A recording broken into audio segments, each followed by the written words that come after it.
imbere yuko muca munyunganira mu tubazo ngaruke kwa Pacifique Nahazwe Evariste Ndayishimiye si rya mbere abavuze mu majambo imbere y'abanyagihugu, yarabikoze mu Rutana, ubu yabisubiye imatongo, mbere hari bishasha yazanyemwo byo kuvuga yuko uno musi ivyo mukorera abakoroni, ivyo mufise canke amafaranga mutunze, yavuze vyinshi kuri Faustin kumbure muraza kubisigura, ariko uno musi ku bwanyu ni kubera iki yumvise yuko igihe yavuga mu Rutana yuko abantu babiteye ivyatsi mugabo ntateshwe, ahubwo akabandanya agatandukira n'uwundi muntu akanabagarukana? Ego murakoze. Icambere jewe natahuye mu bintu avuga, coco novuga ko ari na ciza, nuko vyumvikana ko umukuru w'igihugu akurikirana ivyo tuvuga. Nukuvuga ko ivyo abaharanira agateka ka zina muntu bavuga bari hanze y'u Burundi, ababirukanywe mu gihugu batakirekuriwe kuhaba, canke abari hagati mu gihugu, rwa bose ivyo bavuga bose aravyumviriza. Ntazokwitwaza umunsi azoba atakiri kuri iyo ntebe bamubaza igituma atishuye ku bibazo twagiye turamubaza, ntazoza kuvuga ngo ntiyabimenye, arerekana neza ko azi ibintu byose bivugwa n'amashyirahamwe yigenga. Ico novuga ko arico conyene ari ciza muri ibi bintu ariko aragira. Hanyuma ikindi kintu nabonye nuko mu kudutuka kenshi abageze mu ntara umuntu avamwo, urabona nka jewe itariki 15 z'ukwicumi igihe agiye kuntuka yabikoreye mu ntara y'ubumanuko, yarari hariya mu gice ca Rutana mugabo intara urabona ko buzafatanijwe, yitwa ko ariyo ntara mvukamwo. Hanyuma bonaho itariki 5 z'ukwicumi na rimwe agiye muri Butanyerera mu buraruko, aca bivuga mu ntara Faustin Ndikumana avukamwo. Naragerageje kwiyumvira ico vyoba bisigura, vyarasize sinzi ko yibaza ko dushigikiwe nabo mu ntara tuvamwo, akaba ariko aratwonkorako, sinzi ko ari ico abagombye kugira. Uzurabe kenshi anabivuze baca berekana buramatari w'iyo ntara, muze musubiremwo ry'amavideo aba ariko arabivugamwo. Igihe ariko arabivugira mu Rutana baciye bashira kamera kuri buramatari wa Burunga, urya Parfait Mboninyibutse. Hanyuma ubu naho igihe ariko aravuga Faustin akavuga ngo kandi Faustin ava muri iyi ntara, baciye bashira kamera kuri buramatari Segasago. Biboneka ko umengo sinzi ko ababwira abo bategetsi bo ngaha ati ncungira bano bantu baducunga gute, bamwe tutakiri no mu gihugu. Ico caraniye gutora icabagombye kugira igituma babigira gutyo mu ntara tuvamwo. Hanyuma kuri jewe ntiyabigarutse ko cyane, urabona ko ngira kubera nyine atarakiri mu ntara mvamwo, yaramvuzemo gato, yarasuye gucishamwo ba Pacifique. Ni nkuko yamvuze amvuga mu bwinshi, ho umengo ntabavuga jewe gusa, ni Pacifique rero nahazwe n'abandi, ngira nabariya bose bahunze kumbure. Mu kiganiro giheruka twaravuze ko bishobora kuba bifise n'ico binapfana n'ubwoko. Ariko ageze kuri Faustin ntiyamuvuze mu bwinshi, we yamuvuze nk'umuntu umwe, we ntiyasubiye kubigira ivyo vy'ubwinshi. Rero jewe ariko aramvuga ageze hariya yavuze gusa ko ntakiri n'umurundi, yitwa ko yankuye ku bwene bw'igihugu bw'u Burundi. Uravye ko uko yamvuze ngo yasigaye ari umwana w'abanyamahanga, niwe wamuraba uko abaho, nivugo iteye isoni. Kimwe umupfasoni Erari Nibizi yaraheje kuvuga, aribagira ko ari umukuru w'igihugu wa twese, abakunda n'abadakunda. Natwebwe turi mu mahanga mu bisanzwe imvugo yiwe yateza kwerekana ko akiri umukuru w'igihugu w'abarundi bose, mugabo ageze havuga ko bamwe atakifata ko ari abarundi, birateye isoni nyene. Aba ariko ariyaka bimwe mu vyo yarahiriye umunsi arahira ko azoba umukuru w'igihugu w'abarundi bose. Hanyuma kubera iki abivuga kongera akabisubira, ndibaza ko iyo ariko aravuga ko hari ikintu Erari Nibizi yavyise amarangamutima, umenga hari ikintu kimunesha. Haraho nibaza ko ataba yateguye ivyo aza kutuvuga, mugabi ishavu adufitiye, ishavu aba afise rifatiye ku byo tuba twaravuze cyangwa duheruka kuvuga, riramurengera hajya ariko aravuga, akaca yisanga gira yasohoye ibyo atateguye, niko ndavyibaza, kuko sinshobora kwibaza ko hari umuntu wo mu kibanza ciwe yoshobora gutegura kuja kuvuga amajambo nkajya yavuze nko kuri Faustin. Ukuri nyumva byondengera mu mutwe hamwe no kwibaza ko yicaye arategura ijambo azovuga, ategura ibintu nkabijya ngoma nishiramo ko bimucoroka bishika ahantu ishavu rikamurenga akaca avuga ibitavugwa n'abantu bo mu kibanza ciwe, kambere twavuze n'abashinga ntahe batoshobora kubahuka kuvuga. Rero ico nakuyemo ni giki jewe, ico nakuyemwo nuko ubwa mbere bwo ari umukuru w'igihugu yarengewe. N'umukuru w'igihugu yarengewe gute? Uravye ibibazo tuba twavuze ni ibibazo bihambaye vy'igihugu, mugabo atagifise ko umengo yerekana ko atanyishu afise aho kwishura kuri ivyo bibazo, aho gupfunga tubeshuza. Je none ashimye ko apfunga avuga ko tubesha, agafunga avuga ati murabona naka yavuze iki muri Fokode, baravuze uyu muntu yanyurujwe, burya barabesha, mbere uyu muntu nagenda muzanye ni mu murabe nguyu. Vyobaye biryoshe yaba yagira gutyo, canke akaraba ikindi cose twavuze ko akagendera kibeshuza. Faustin ibibazo yaheruka kuvuga mu by'ubutunzi ni ibibazo bitomoye neza kandi bihanze ubuzima bw'igihugu, ubona mbere n'abasangiye ubutegetsi na Ndayishimiye bo nyene bariko babisubiramwo muri ico kiringo nyene, ariko aho kuvyishurako, aho kuvuga ati yarabesha iki, aha iki twe tugikora uku, canke ntiyagitahuye neza twebwe tugeze aha, akacaza kumutuka kujya twavyumvise. Ni umukuru w'igihugu vyumvikana ko yamaze kurengerwa, ibibazo by'igihugu ubimweretse yumva ko umututse, yumva ko ari we nyene warondeye nk'umuntu we nyene Ndayishimiye, niyo utanamuvuza izina yumva ari buvuze, ku buryo niho mbona ni uyu mukuru w'igihugu yarengewe. Igihe yo numvirije nk'abantu batembagaje Repubulika ya mbere, hari ijambo bakunda gukoresha, ntibubahuka gutuka umukuru w'igihugu w'ico gihe, mugabo ijambo uzokumva bose bagarukana bavuga ngo umukuru w'igihugu yari yarushe. Iyo bariko baravuga Perezida Micombero igihe bamukuye, bavuga ngo umukuru w'igihugu yari yarushe. Je nibaza ko aho Evariste Ndayishimiye ageze, abo basangiye gutwara nabo bari kumwe bo biraba neza ukuntu ariko aravuga n'ivyo umukuru w'igihugu yarushe, ntakigira inyishu, umubwiye ibibazo ararengerwa akacatukana. Ikindi kinyereka ko uyu mukuru w'igihugu atorohewe nuko uko ariko arabikora ari ibintu by'umukuru w'igihugu ari wenyene. N'umukuru w'igihugu umengo ntagifise abo bakorana, ntagifise abamufasha. Mu kanya nari navuze ko umukuru w'igihugu afise inzego zikomeye zimufasha bene ivyo bibazo. Harageraho nibaza nti mbega Ndayishimiye yohura n'ivyo Petero Nkurunziza bahuye nko muri 2015 yoca dukorera ibiki? Umuntu avuga gutya yumvise gusa abantu nka Faustin agira nkoresha ijambo ry'igifaransa analyse gusa, agira analyse ku bibazo by'ubutunzi, nta n'ikindi yakoze, nta bantu hamagaye ngo mwiyamirize, nta kintu. None hamwe yohura n'igihugu cyahagurutse bavuga ati turanse natuveko nagende, yo kwifata gute uyu mukuru w'igihugu? Yohura n'abasirikare kujya Nkurunziza abo nabo bahorana nka Niyombare n'abandi bambwira bati oya nuveho ntibishoboka bino bintu bikuragira, agasanga ni Prime Niyongabo yahagurutse, burya Ndayishimiye yo kwifata gute uwo muntu tubona ariko yigenza uko?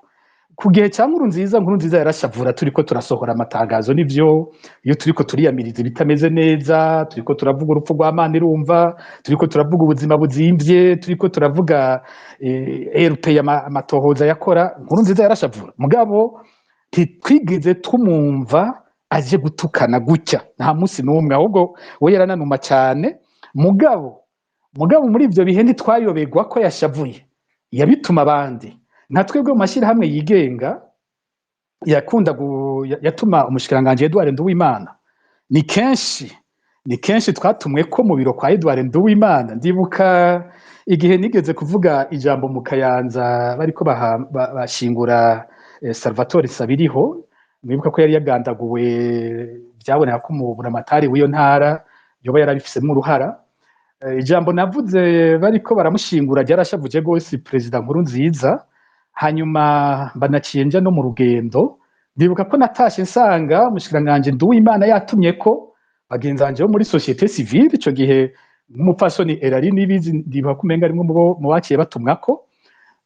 Ishavu bararyumvise rya leta, barumvise ko leta ishavuye, Edouard Nduwimana arabasaba ko bonyiyamiriza tugenda mwese mwiyamirize Pacifique kuvyo yavuze ntibishoboka ko ashobora kuvuga amajambo nkajya hanyuma baramusigurira bati ibyo kumwiyamiriza nta biri ahubwo nurabe ikibazo yabagije nico cumvikana umunyagihugu arashobora kwicwa gutya buramatari yigenjeje uku ntihagire ico mukora ico gihe ndibuka ko ariho haci yaba umugambi wa mbere wo kungandagura ico gihe byarakomeye gose ndahakwa kwicwa inyuma baranafuta n'ishira hamwe force ariko amakungu arabaremera barasubira barareka arasubira rirakora nkaho urumva ko umukuru w'igihugu yashavuye ico gihe mugabo we nyene nta munsi numwe twamwumvise aza kuntuka nta munsi numwe yigeze akora ikintu nk'ico yakoresheje za nzego yari afise no mu yindi myanya vyashitse akumva ko ababaye hari aho Edouard Nduwimana twaza twumva agiye akoresha ikiganiro ubwo nyene yanigeze kuja muri RPA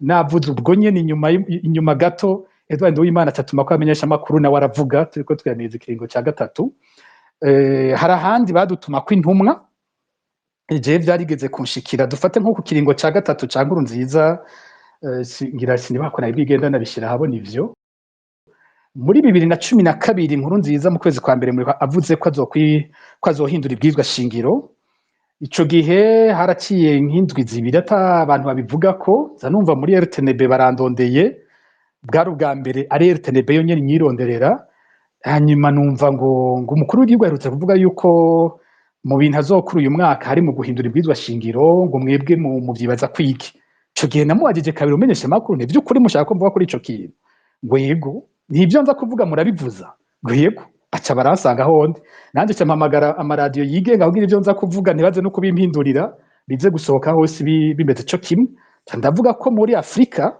abakuru b'ibihugu bahindura ibwirizwa shingiro iyo bari mu kiringo ca kabiri bakaba batarekuriwe gukora ica gatatu ndavuga ko nikeka ko kubagira hindura ibwirizwa shingiro nawe ashaka gufuta ingingo zimubuza kwitoza ubwa gatatu burya ibintu byose bijanye n'ikiringo ca gatatu ni ngaho byari bitanguriye kuvugwa ibyo rero biravuga umwanya nko mu kwezi kwa gatatu 2012 Nkurunziza andungikira umushingamateka yari akomeye cyane kuri we bari bafatanye yari arongora korale ziwe bita Alexis Bareke bavuge yuko umuntu antelefone ngo aripfuza ko duhura ndahanuza abagenzanje bamwe baragira ubwo ati nke kugira wicwe turabiganira ko turavugana ko byogenda bwira mure n'uwo muntu yemera ko ari jewe ntori kibanza duhuriramwo yemera ko isaha tuza guhurira ko ari jewe ndayishinga kandi ko nza kumubwira hageze ko duhura turabikora gutyo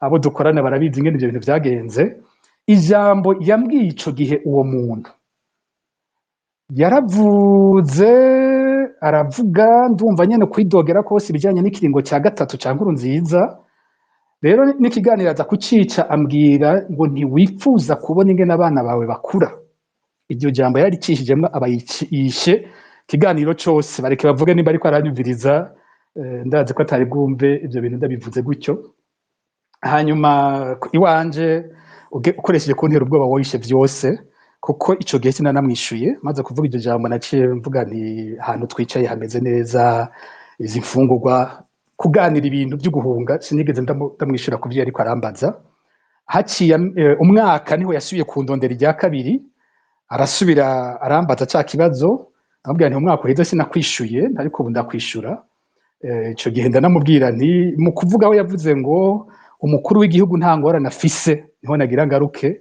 kuvyo mushikiriza buriya iyo uriko uravuga wewe ngo nukuri kuri 80% ngo urihenda 20% ngo mugabo ngo ivyo ntacyo bimutwaye umukuru w'igihugu ngo ariko hari ikibazo kimwe yipfuza kutokwigera usubira kuvuga ico ni ikihe ngo ibijanye n'ikiringo ca gatatu ca ndamwishura n'ikiringo ca gatatu gihagaze ku ibwirizwa shingiro nitwebwe tugwanira ibwirizwa shingiro nini mwashobora kurihindura kumbure muzoba mutwatse ikigwanisho kuko tugwara ibwirizwa shingiro riba rihari ariko niyo ryabananira ndabwiye ko jewe ndi mubo muzokwica mu kubishobora muzoca ku mubiri ndibaza ko ariko bizogenda rero nabonye yiruhukije yumvise ko ibwirizwa shingiro tuvuga ko rihindutse baba batwatse ikigwanisho haciye akanya gato nza numva ngo mu nama shikiranganji ngo bizi ibwirizwa shingiro ibintu vya gutyo n'iyindi nkuru yoba ndende kumbure tugarutse ku kiganiro kijanye n'ivyo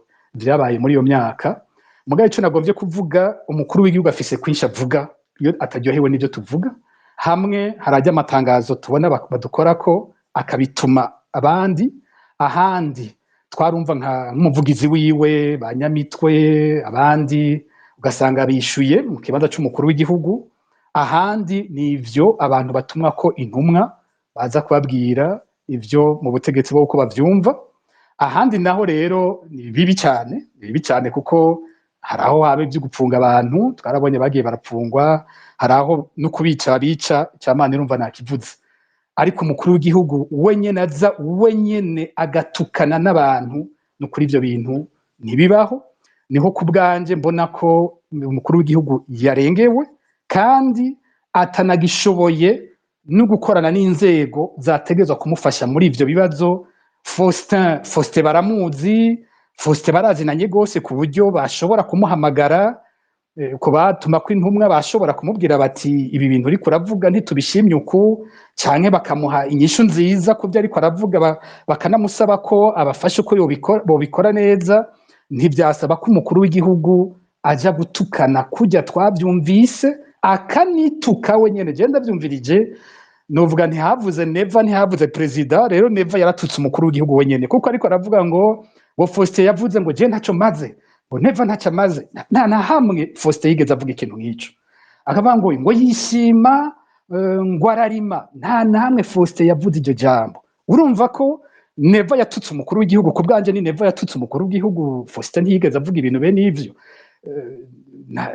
Niho mbona nakamaramaza. Akandi noshirako gatoyi, ariko aravuga ko yize iyo Faustin yaciye ivyo yabayemwo, hari igice ku bwanje gihambaye atavugamwo.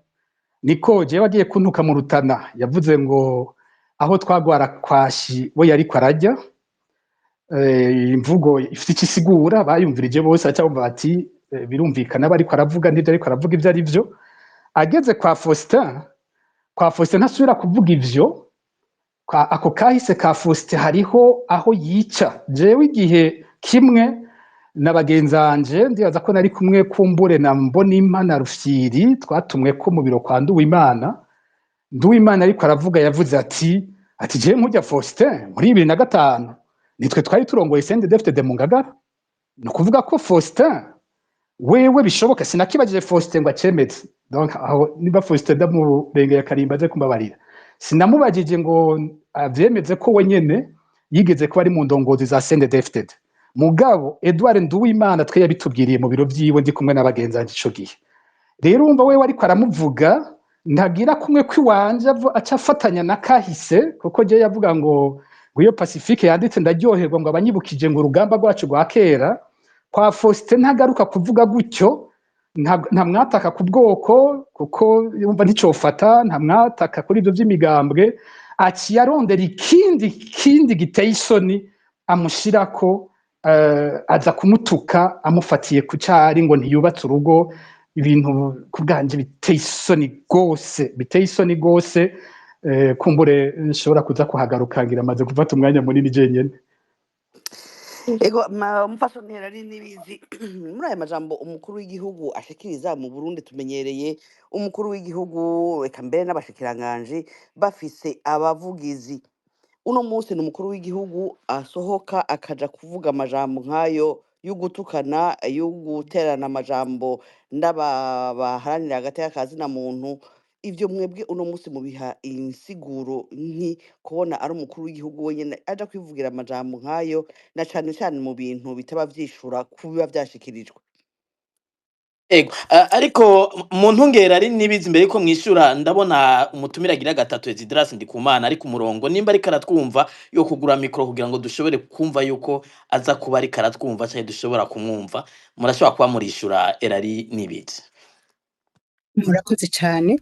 Iyo umukuru w'igihugu yishuye amajambo nkajya kandi afise inzego, birerekana yuko ashobora kuba umutekano nawe wiwe yumva kuri kuramugabanukana, yumva yuko inzego zo kwishuye ibibazo bimwe bimwe zigatanga zikerekana leta aho ihagaze ku vyavuzwe n'uyu canke uyu, izo nzego zitagifise inguvu zo kwishura.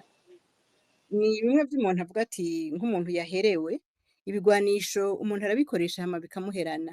Kuko iyo ikigwanisho c'umukuru w'igihugu tuvuge birashoboka ko koko ivyo abaharanira agateka kazina muntu bavuze, umukuru w'igihugu ashobora kubibona ko ari ibitero.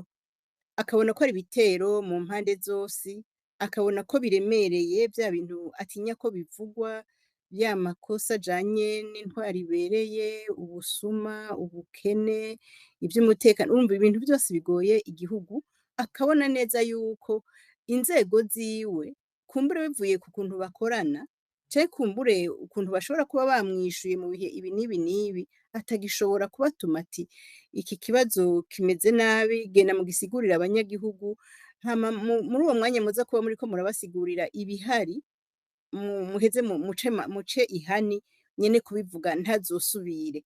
Mu bisanzwe uko niko twari twamenyereye batubwira, kiretse iyo muri kumwe mu maso mu yandi mu nama, umukuru w'igihugu ashobora kukubwira ati ego ndakwishuye mugabo ntuzosubire, akaguha gasopo akakubwira ati ntuzosubire, barakunda kubitugirira.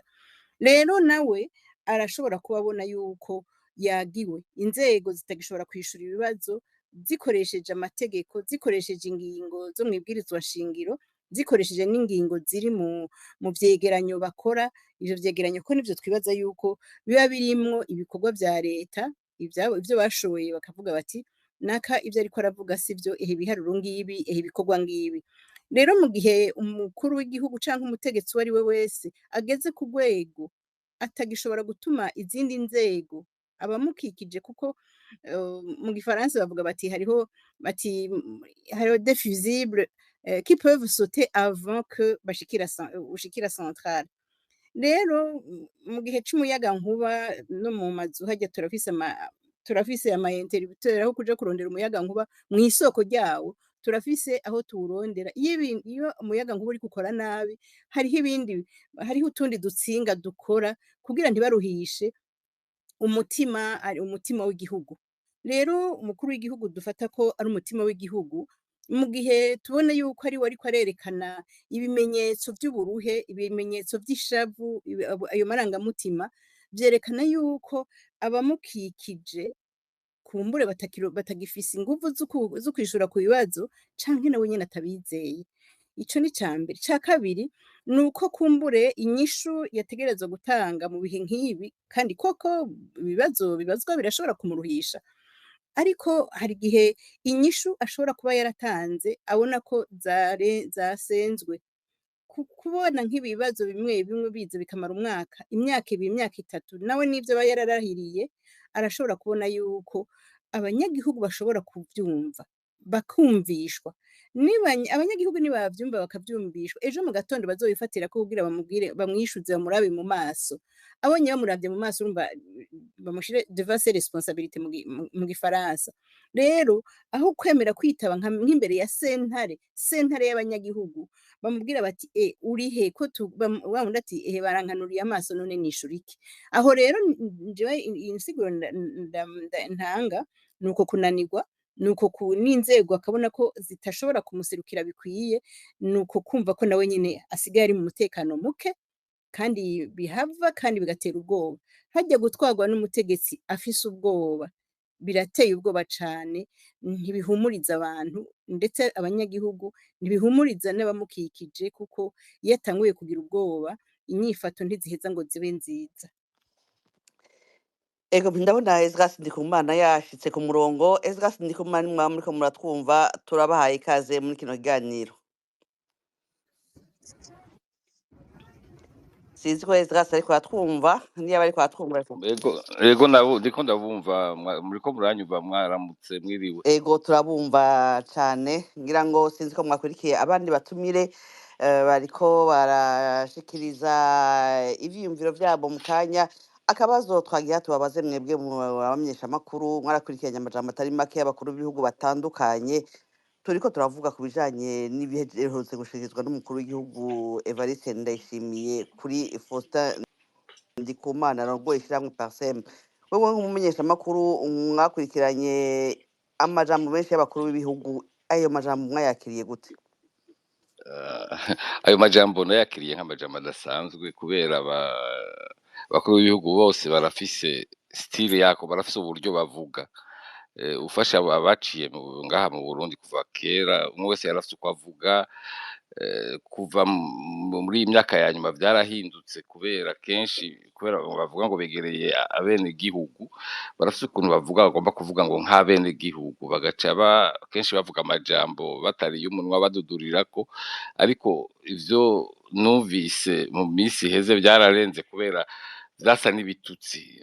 Umukuru w'igihugu yarirekuye aravuga amajambo yo kwinjirira Faustin Ndikumana ku buzima bwiwe, ibintu birenze urugero tutamenyereye mu Burundi, mbere no mu bindi bihugu tutamenyereye kumva na umukuru w'igihugu.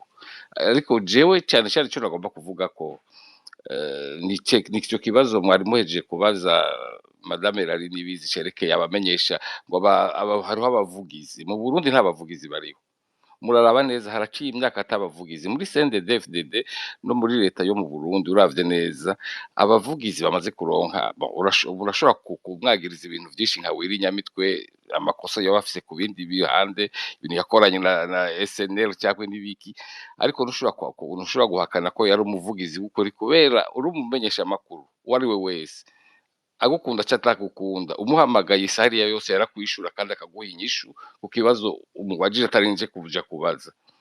Uyu wamusubiriye Karegwa nawe yaragerageza, yari umuvugizi kubera Karegwa naho umukuru w'igihugu ashobora gutuka abamenyesha amakuru cyangwa barakwirukanye batakigushaka mu Burundi, Karegwa aramuhamagara akakwishura akaguha inyishu ijanye n'ubu. Uyu mudamu yasubiriye uzokumvirize no mu Burundi nta interview nimwe atanga, nta kibazo na kimwe yishura. Umuvugizi w'umutegetsi n'umuntu ashobora kuvuga umwanya uwo ari we wese kugira ngo asigure icyo umukuru yagombye kuvuga, kenshi cyangwa agihinyanyure kubera coba casohotse nabi, ibintu vyagutyo. Ubu rero nta muvugizi n'umwe ariho, ari muri leta, ari abashikiranganji bose abavugizi nta n'umwe avuga keretse cya kiganiro cabo bagira rimwe mu mezi 3. Uraraba no mu maradiyo yo mu Burundi no muri RTNB ntuzopfa mubise uvuga keretse iyo ariko aratanga leta shasha. Urumva ico ni kibazo, ni kuvuga wa mutegetsi niwe arinda kuvuga. Ingorane ya kabiri, abantu bari muri leta, abantu bari muri leta yo mu Burundi baratinya, bamwe mbere niyo umuhamagara ashobora kubana ngo ico kintu ushobora kwivuga ngo kirashobora kumwegera. Umushikiranganje avuga ngo ikintu co mukwegera ari muri domaine yiwe, nabo nyene baratinya. Mu mugambwe, umuvugizi w'umugambwe ntashobora kwishura na rimwe, ahantu hose n'ubwoba. Kubera iki? Kubera ningene systeme yabo yubatse, umutegetsi n'umwe ari hejuru, ubu abandi bose baratinya, mvuze ikintu kirashobora kuntwara umutwe. Izo zose bikaba ari ingorane. Rero ugaca usanga umukuru ari umukuru w'igihugu, ari umukuru w'umugambwe, avuga wenyene. Niyo avuze amafuti nawe uzoja kumubonera ngo wihenze cyangwa wagize iki, oya. Urashobora kumviriza umukuru w'umugambwe rimwe aravuga amajambo, abantu bagatwenga bakagira iki, ariko nta muntu wo muri entourage aja kumubarira ngo bimeze gutya. President nuko nyene. Rero ivyo vyose bica bituma bibatera ikibazo kubera avuga akabona bakomya amashi, yama yibaza ngo avuga neza. Ego. Pacifique Nahazwe, akabazo gakurikirana akamurutana, Perezida Evariste Ndayishimiye mu kuvuga izina ryanyu yahereye ku majambo yo muri Bibiliya avuga ibijanye n'abansi imatongo, agombye kuvuga ivya Faustin, naho nyene yagarukanye amazina yo muri Bibiliya, Tobias na Sanbalat. Nibaza ko ibi bintu azanamwo ijambo ry'Imana, agomba gukoresha imvugo ngereranyo y'ibiri muri Bibiliya akabijanisha n'ibindi kumbure aba agomba gutanga k'ubutumwa. Mwebwe mubiha insobanuro izihe? Ikinababaje muri ivyo vyose nuko mu vyo Faustin Ndikumana yaheruka gushira habona, abantu baba barakurikiye kijya kiganiro yari yatanze, Faustin yari yashimitse gose kuri ivyo bintu vy'uko abategetsi batajejwe kuvuga ijambo ry'Imana. Ico yari yagikomeye ko gose, arerekana ko rimwe na rimwe usanga ari n'ububeshi, Imana bakayivugisha ibyo itavuze, ahandi naho bagakora igikorwa kitari cyabo. ahandi kukaba guhunga ibyo bo bajijwe bakaza kubiha Imana ngo abe ariyo ibishurira, nayo Imana ivuze urazi ko abarundi badaharira n'Imana. Ni ukurondera guha inguvu zikomeye ibyo avuze nk'uko womengo we wavyivugiye, ijambo ryiwe nabo nyene ntaryemera ko ryoba rikomeye, aza kurinda guhamagara Imana, we n'umuntu yavuye ku Mana, yashizweho n'Imana, n'amajambo ya gutyo baguma barondera kwinjiza mu Barundi, ariko ntibaza ko hari na benshi bigihenda. Nje kuri aya majambo yakoresheje kwa Faustin, uravye hariho uwo nabonye yabikoze ko gose, aho yerekana ingene n'iryo jambo yakoresheje ritari ryo, mu kumutuka ariko aravuga kuri ibi byo kuba avuga ko atarashinga urugo. Bwa mbere bwo ntibituraba, ibintu bijanye n'ingene abantu bashinga ingo, ingene bazivamwo, ingene umuntu ashobora guhitamwo kutarongora cyangwa kurongora cyangwa kutarongorwa cyangwa kurongorwa. Ivyo n'ukuri si ibibazo vy'iwacu, ntabwo ari ibibazo vy'igihugu. Ivyo si ibintu umukuru w'igihugu ajejwe, ni ibibazo umwe wese ku giti ciwe ajejwe, kandi ata n'umwe arekuriwe kubimwinjiriramwo. Hanyuma uravye iryo jambo yakoresheje ko Faustin adafise uburenganzira bwo guhanura mu gihugu kubera ko ngo we nyene atashoboye gushinga urugo, usanga hariho henshi ariko arivuguruza. Yakoresheje ijambo ry'umutumwa Pawulo wo muri Bibiliya avuga umurongozi wo mw'ishengero. Bwa mbere bwo yavuga uwo mw'ishengero, akavuga uko yoba ameze. Muri uko avuga yari ameze, aragaruka ko ategerezwa kuba ari umuntu atunganije neza urugo rwiwe. Ngaha hantu hariho kwihenda kunini. Ubwa mbere bakoresheje ijambo ry'uwundi muntu atubatse urugo. Pawulo uko tubizi twese muri kahise bivugwa, ntiyigeze ashinga urugo, kandi Pawulo we nyene yanavuga ngo byiza ngo bishobokera bomera nkawe. Ahanura ko benshi ngira muri abo bakora iby'Imana batoshinga ingo, uko yabona ko gushinga urugo umengo biragabanya ngira umwete umuntu yoba afise cyangwa umwete umuntu aha ibikorwa by'Imana, wakavuga ko bomera nkawe, mugabo bidashobokeye bakubaka ingo. Nuba we nyene Ndayishimiye aje gutanga impanuro iva ku butubatse, akavuga ko abatubatse badafite ico bahanura mu gihugu, kandi we nyene ariko akoresha amajambo y'ubutubatse. Umva we nyene aho nyene ni kwivuguruza mu vyo ariko aravuga. Ubwa kabiri, uyu muntu ariko aravuga ntabwo yariko avuga ko abarongozi bategerezwa kuba bararongoye, siko avuze. Avuga ko mu gihe babaye bararongoye, mu gihe babaye bafise ingo, abarongozi bakwiye kuba bafise umugore umwe, kandi bakaba abantu batunganya neza urugo rwabo. Ariko nta na hamwe Pawulo avuga ngo uwutubatse urugo ntashobora kuba umurongozi, ntashobora guhanura mu gihugu, ntafise ijambo mw'ishengero canke mu gihugu. Ntiyigeze avuga ivyo bintu. Noneho ugiye kwa Evariste Ndayishimiye, we nyene usanga yivuguruje. Muri leta yiwe birazwi ko hariho umusore. None ko abasore batagira ijambo mu gihugu, ko abasore batagira ico bohanura mu gihugu, vyamugendeye gute ngo agene umushikiranganji w'umusore? Uca wumva ni kwa kuvuga atiyumviriye n'ivyo ariko aravuga.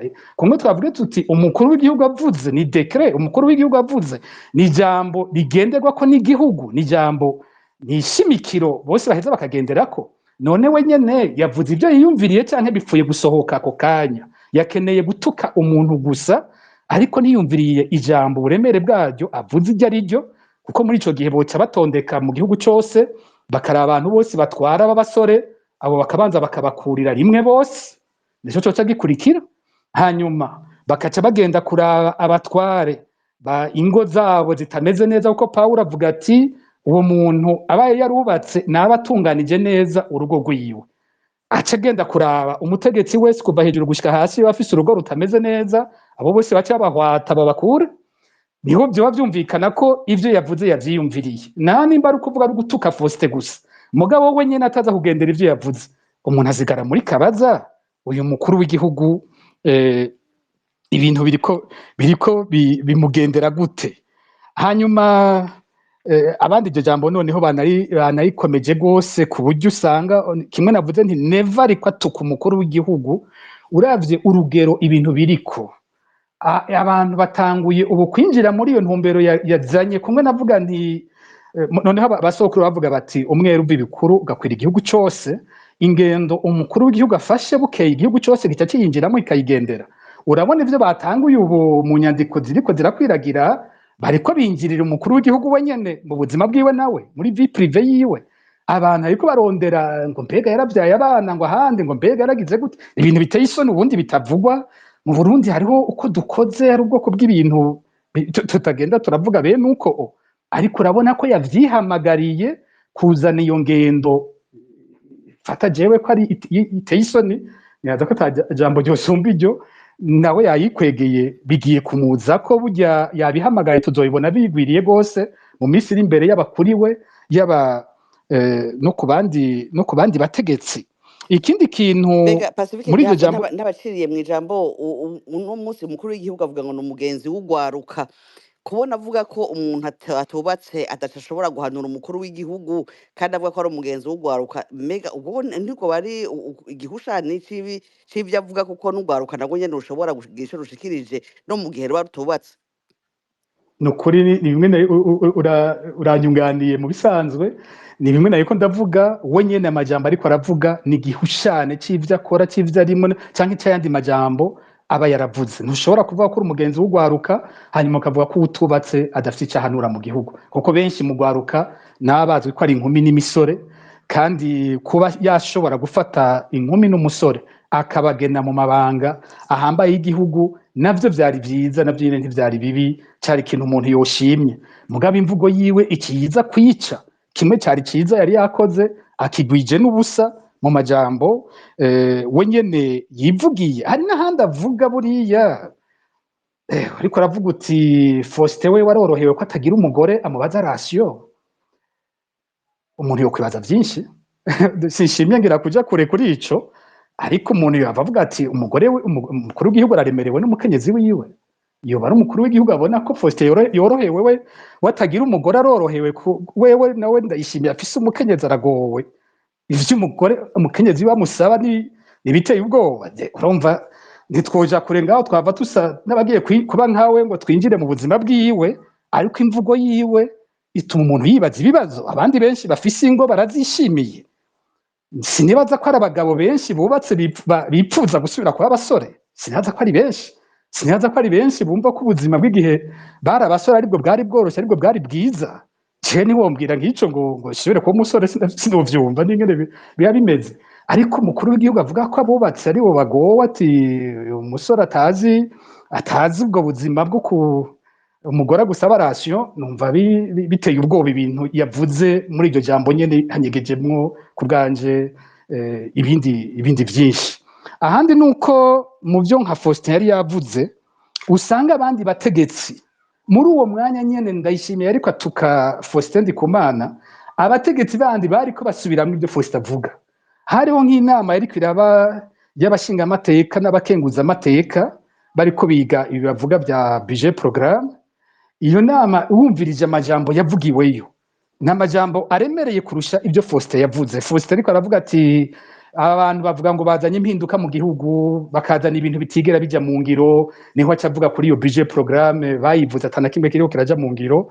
Uciuja rero aho abo bantu bari mu nama ukumviriza umukuru w'inama nkenguza amateka Gervais Ndirakobuca ivyo yariko aravuga, yerekana ko batigeze binjira muri budget programme gushika ubu.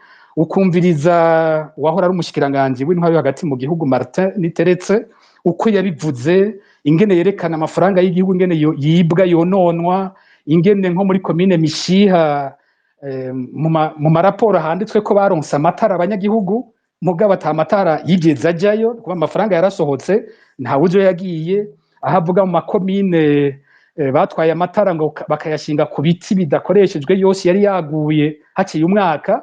Ndirakobuca bisubiyemo yavuze ngo bayashyize ku bibonobono, kuriyaza ngo abantu bazana amatara ngo bagashinga ngo ibibonobono.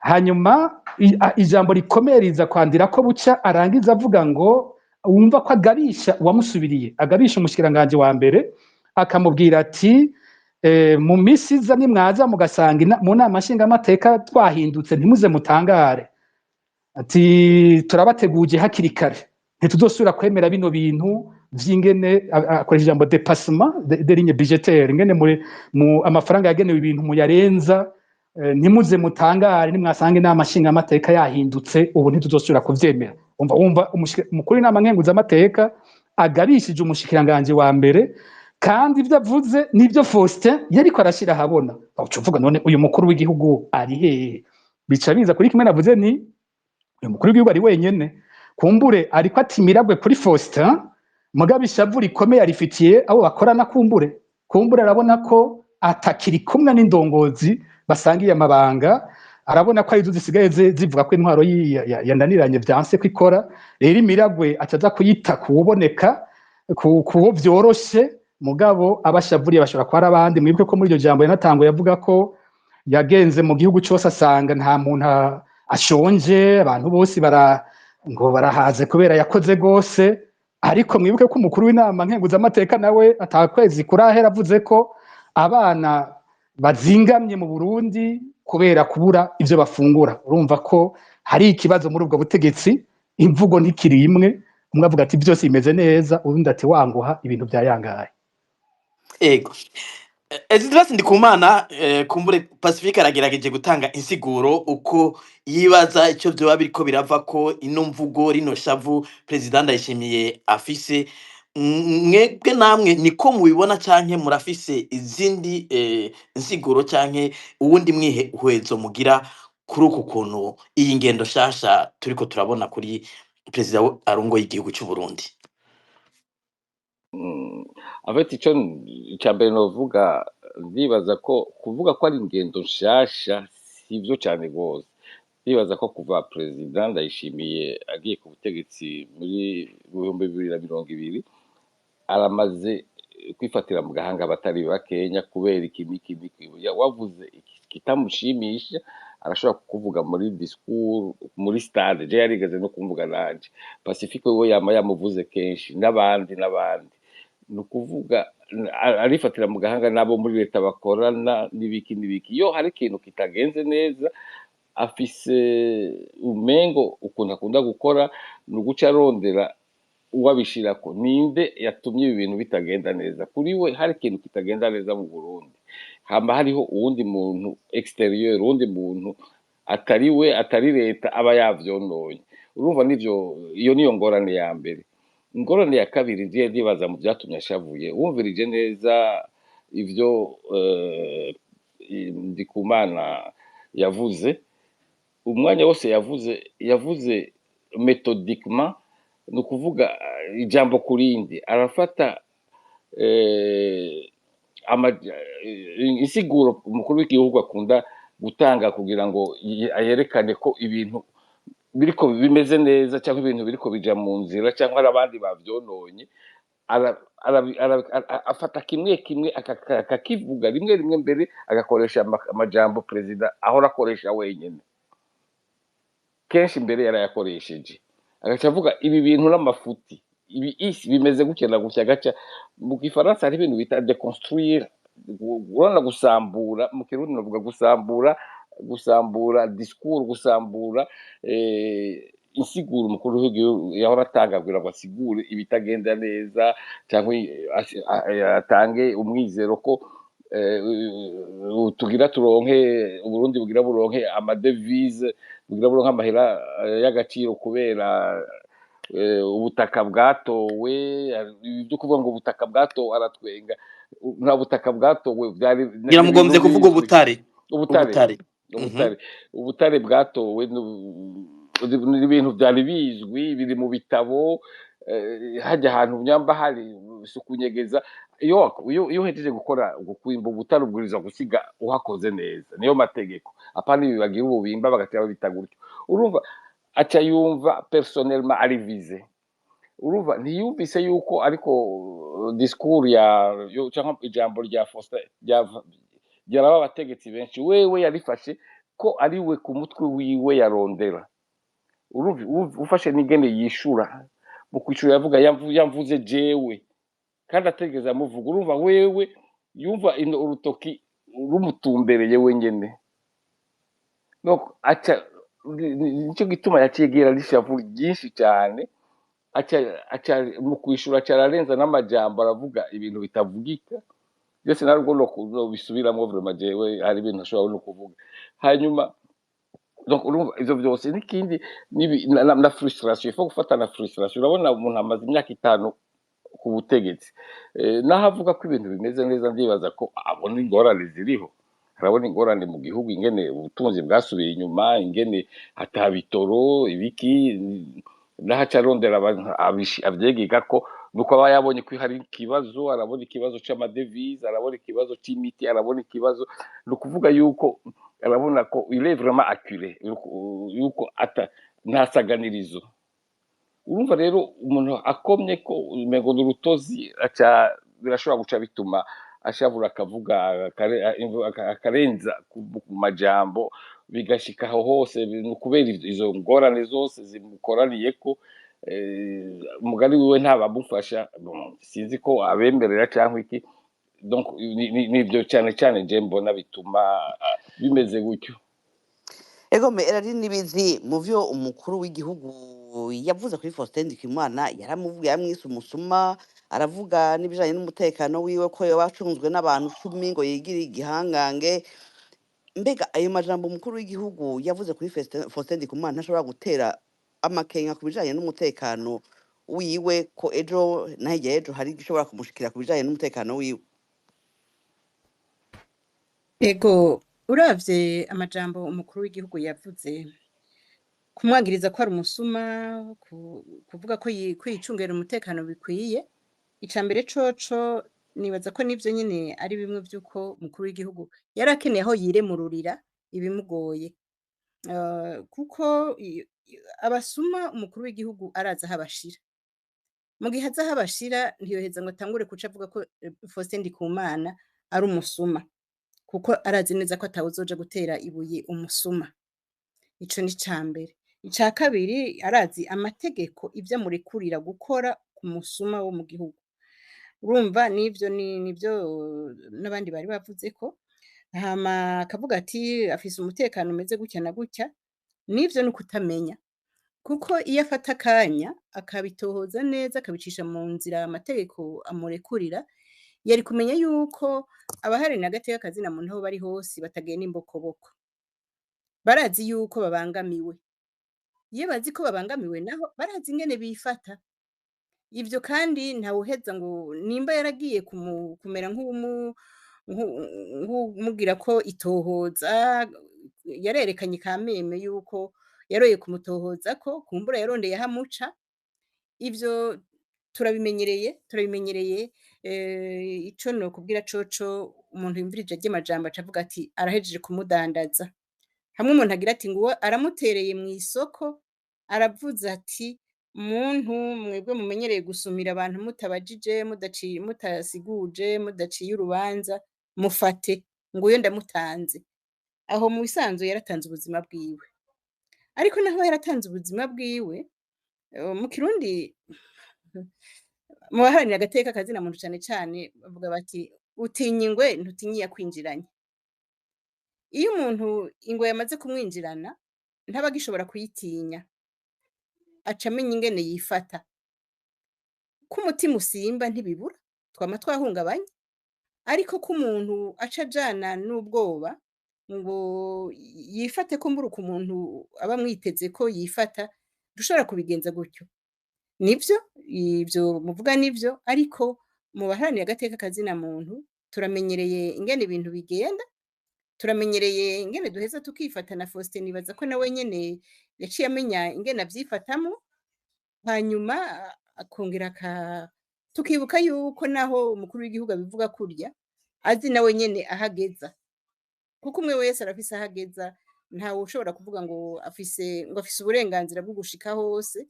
Arashobora kuba afise uburenganzira bwo gushika henshi, mugabo ntashobore kuronka ubushobozi bwo kuhashika.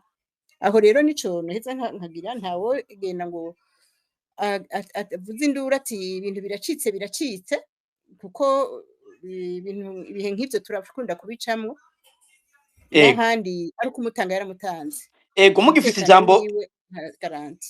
mugifite ijambo Erari Nibizi, kumbure ako kabazo Pacifique Nahazwe na Esdras Ndikumana nabo bagira ico bakavuze ko hagarutse imvugo y'abakoroni. yuko amafaranga Faustin Ndikumana akoresha ari ay'abakoroni, ivyo akora n'ivyo avuga abikora kubera atumwe n'abakoroni. Ino mvugo ntiyari iherutse, twarayumvise cyane mu 2015 ariko iragarutse mu ijambo ry'umukuru w'igihugu. Niyumvira ko ari kubera iki hagarutse ino mvugo yo kuvuga yuko abantu bakorera abakoroni. Imvugo nk'iyo ikintu ca mbere coco barazi neza yuko abaharanira agateka kazina muntu mu bikorwa vyabo bakorana n'abantu bo hanze, kuko abafasha igihugu burya abafasha igihugu ntibafasha igihugu bahumirije. Twebwe dukorera ku mategeko, ayo mategeko dukorerako uraraba n'ibwirizwa nshingiro ry'u Burundi riravuga ivyerekeye uburenganzira bwa kiremwa muntu. Iyo bariko baravuga uburenganzira bwa kiremwa muntu baravuga bati umuntu afise uburenganzira ubu n'ubu n'ubu. Mu mategeko y'u Burundi hakabaho ingingo zibivuga, mugabo hakaba n'ingingo ivuga iti turemeza amasezerano mpuzamakungu ajanye n'agateka kazina muntu, turemeza amasezerano mpuzamakungu agwanya ibiturire, amasezerano mpuzamakungu akora ibi n'ibi n'ibi. Mu gihe rero igihugu cemeza ko gihagaze ku masezerano mpuzamakungu ko baba barayashizeko igikumu, nta buryo boheza ngo bagaruke ngo bavuge abakoroni, kuko ivyo ayo mategeko ayo masezerano baba bayashizeko igikumu bari mu bakoroni, ko babikorera i Geneve canke bakabikorera i New York canke babikorera muri Ntuzeye muri harya ya Addis Abeba mw'ishirahamwe ry'ubumwe bwa Afrika canke ahandi habereye amanama. Ayo manama agatumwako n'ibihugu mugabo ashigikiwe n'amashirahamwe mpuzamakungu arimwo abakoroni, arimwo abo bazungu. Urumva nuko ari imvugo ishobora gutuma abarundi bashiduka ngo bavuge bati bwa wundi ntariko akorera twebwe, ariko akorera abazungu. Ariko mumenye neza yuko abo bazungu turakorana nk'uko bakorana n'igihugu. Iyo bariko barafasha hariho uruhara rufasha igihugu n'uruhara rufasha intwaro ibereye.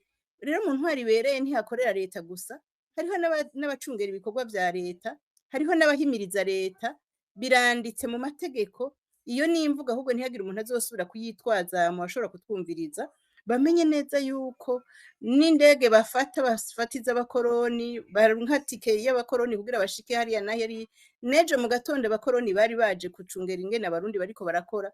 Ivyo rero vy'uko dukorana n'abazungu nibarabe amashirahamwe ajejwe iterambere, ibigo vyinshi n'ayo matara, ayo mazi, ayo mashure bafise, ntihaba hakora amakori y'abanyagihugu gusa, harakora amakori arimwo amafaranga mvamakungu aja azanwa nabo bita abakoroni. Jewe numva ivy'abakoroni sinovuga ngo mvuge ko ari abakoroni, mugabo abo bantu mvamakungu. Rero abantu mvamakungu ntawobafata ngo ni abansi b'u Burundi, kubera turakorana. Ikizira kikaziririzwa nuko umuntu agurisha umutima wiwe canke akagurisha igihugu ciwe, ni ukuvuga kurenga ibwirizwa shingiro, kurenga amategeko y'u Burundi mu migenderanire tugira n'ayo mashirahamwe mpuzamakungu. Aho rero iyo agarutse kuri iyo mvugo aba ashaka kwerekana yuko uwo muntu atari umurundi, uwo muntu atariko akorera Uburundi. Uwomubona rero amufate nka rumariza. Aho rero ni bwa buryo bwo kumugurisha, ni bimwe vy'icitwazo n'ayahandi, aho ntibifashe. Ego. Esdras Ndikumana kumbure na Pacifique muca mwishurira hamwe nakabazo mugenzanje Alice Hakizimana yari yabajije Erare Nibizi ku nkurikizi z'iyi mvugo. Nongeye ko akabazo kagira kabiri k'iyi mvugo yo kugarukana ivy'abakoroni. Icyo mubivuze ko Esdras Ndikumana, Pacifique arongera nawe agire icyo bivuzeko. Kuri iyo mvugo y'abakoroni, je ndibaza yuko atawe bigihenda cyane muri iyi minsi. Urumva mbere kenshi ntibakikunda no kubikoresha, yarabicishijemo, ariko sinibaza yuko hari uwo bihenda. Yabivuze mu buryo bwo kugomba kwerekana ko akora nabi, ariko nk'uko yahejeje kubivuga, umuntu azaribuka yuko amahera yubaka amabarabara, amahera yubaka amashuri, n'amahera mbere nuko amahera ariha ivya gratuite, ibi byo kuvuza abantu ku busa. Amahera ariha ivyo bintu byo kuvuza abantu ku busa. Amahera ariha cantine scolaire za ndya bagaburira abana mu gitondo kw'ishuri amidi kw'ishuri mu mashuri mato mato samahera ava muri leta n'amahera hariho n'amahera y'imfashanyo ava muri abo bakoroni ariko aravuga muri abo bakoroni rero mu gufasha igihugu nk'u Burundi ibihugu byinshi haca haba n'igisata cyo gushigikira yabivuze ari bonne gouvernance ni ukuvuga intwari ibereye iyo nayo bakavuga ntishobora gufata muri ibi bihugu byacu udaciye ku mashirahamwe yigenga societe civile bagaca rero batanga amahera yo gufasha societe civile kugira ngo izirakebura leta urumva rero nico ikora kandi nivyo yariko arakora Ndikumana Faustin gukebura rero umukuru w'igihugu abifashe gutyo murabifata ni muri izo mvugo z'uko agashavu kaba kamutwaye agacavuga amajambo ndibaza atayapimye neza ku kiro niko umuntu yobifata ego Alice yari yabajije inkurikizi ku nkurikizi mwibaza zishobora inkurikizi nivyo nyene yavuze umuntu no kuzaribuka systeme itwara Uburundi ya CNDD-FDD yashizeho ni intwaro y'umukazo eta policier irengeye imbere rero muri iyo systeme y'iwacu urazi neza yuko nk'abantu bo muri SNL abafise ubushobozi inguvu zisumba iza mustanteri za guverineri z'umushikiranganje asumvya abantu muri leta abantu bimbonera kure barafise pouvoir hamwe barafise ububasha bashobora gutegeka n'abatwara n'igipolisi n'iki nukuvuga izo nzego zose kandi amaraporo yabivuze hari inzego nyinshi zikora zitarinze kubazanya no kuvugana ugashobora gusanga ari urwego rurafasha umuntu cyangwa urundi rurafasha umuntu atawabajije ubundi atawundi yagize iki ari urashobora kugira na excès de zero muri systeme nk'iyi wacu yo mu Burundi bafugira umuntu gusa bakagira iki umuntu bamaze kukwikeka yuko bagwanya bashobora guca bagufata umukuru w'igihugu yagushitunze urutoki akakuvuga gutyo kuri jewe uri yandaje ntuba umutekano wawe ubugeramiwe ivyo birumvikana ko kubera si igihugu bakoresha ubutungane usanga procureur bakoresha amategeko mu guhana abantu cyangwa mu gukurikirana abantu hakora igikenye donc urashobora kugira ingorane muri ico gihe ego kumbure utubazo sinda dusubiramwo Pacifique ntahazwe mwatwumvise ariko imbere ko mwishura nibutse bariko badukurikira yuko mu kanya dutandukira igice cya kabiri cya kino kiganiro aho tubaha umwanya mu kabaza canke mu kunganira abatumire ariko imbere yuko tuza kubaha ijambo Pacifique namwe akabazo kari Hakizimana bagiye ku nkurikizi mubona hanyuma n'iyi mvugo yagarutse yo kubwira abanyagihugu ko uriya muntu akorera abakoroni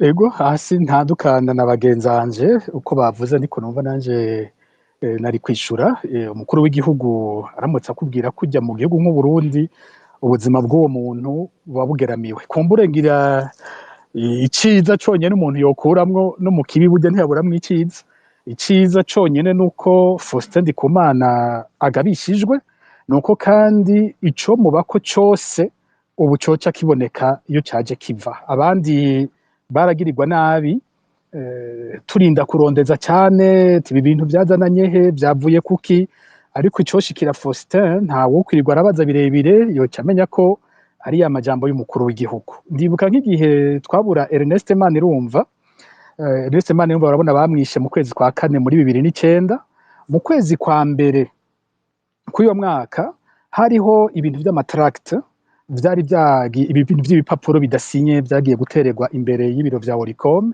aho wabona ko ariko Oricom ariko barayitera ubwoba ku madosiye yoba yari kwirakorako atanezera abategetsi rero inyuma y'amezi 3 niho Manirumva yaciye agandagurwa umva nkaho twasigara dukwegera ko tugira tuti byahereye muri za tract none birangirije mu kugandagura icegera c'umukuru wa Oricom dusigara turondera mbega ariko atohoza kubiki mbega yobazizike kwa Faustin Ndikumana twizere ko Imana izomukingira ntibishike hiyo hose mugabo ubu Faustin Ndikumana aragurishijwe ari ku rubuga aho uwari we wese ashobora kumugirira nabi muri iyo ntwaro nk'uko bagenzanje hano bahejeje kubivuga kuba abishika akongereza umutekano wiwe. Aya majambo y'umukuru w'igihugu yonyene ahubwo asigura igituma Faustin akwiye gukingirwa.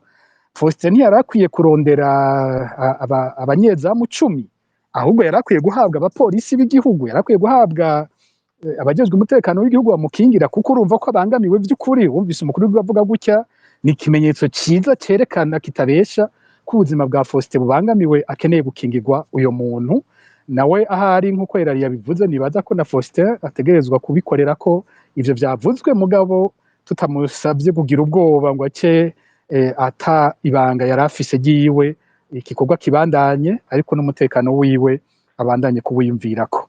Hanyuma ku kibazo kindi kikijanye no kuvuga ngo amafaranga, ega no kuri jewe yaragikoresheje, yavuze ngo ntakiri umurundi, ngo abanyamahanga nibo bazi kubaho kwiwe, ngo nibo bamujejwe, sigari umwana w'abanyamahanga. Hanyuma kwa Faustin naho urumva ciyazana ko akoresha amafaranga ngo y'abakoroni, hamwe avuga ngo ntazi ivyo akora. Imvugo y'ububeshi, imvugo y'ububeshi. Mukuru w'igihugu n'iperereza ryiwe ntashobora kuyoberwa na gatoyi. Amafaranga yose Faustin akoresha yava yose arayazi, nta na kimwe adafise. Agiye muri banki ati nimumpe amafaranga yose Parseme yaronse, barabimuha. Agiye nta na kimwe umukuru w'igihugu n'iperereza ryiwe bakeneye kumenya ivyerekeye umuntu batamenya. Mu mvugo yiwe harimo ububeshi bwinshi, ntaco atazi ca Faustin, uburyo akoresha iyo buva arabizi. Hanyuma Erari Nibizi yabisiguye neza. Ayo mafaranga ahabwa amashyirahamwe yigenga, mbwire ko nishura abandi bari bamaze iminsi bakoresha izo mvugo, bamwe mbona bakora amaspace yo kudutuka umenga hariho coordination hagati y'umukuru w'igihugu n'abantu bamaze iminsi mbona badutuka. Ayo mafaranga ubwa mbere ariho kubera ko amareta yacu aba yaravyemeye ko ayo mafaranga abaho. Erari Nibizi yibukije amategeko, yanibuze declaration yemejwe n'ibihugu byose biri muri ONU, declaration bita yo kuba défenseur des droits de l'homme.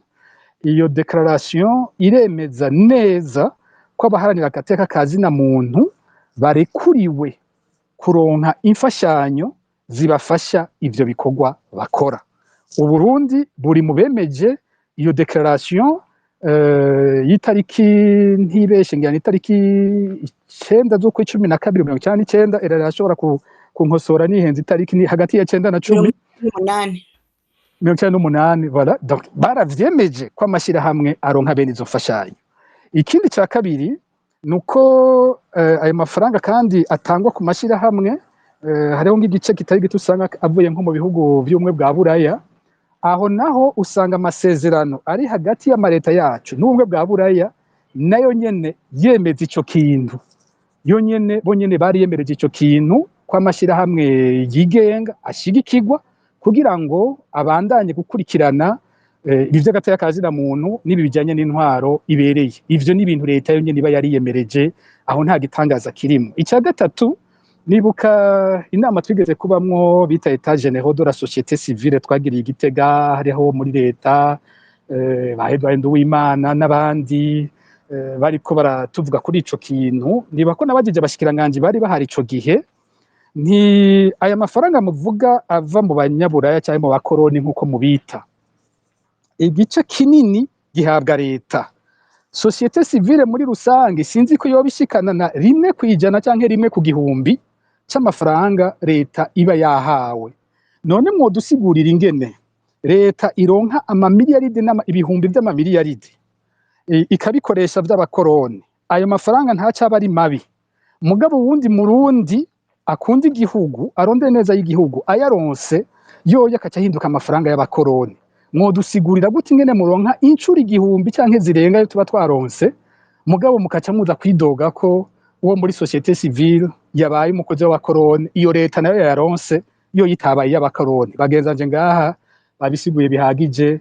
Ibisata bitandukanye usanga amafaranga yose akora muri ivyo bisata ari amafaranga aba yavuye hanze. Hari n'abandi maze imisi numva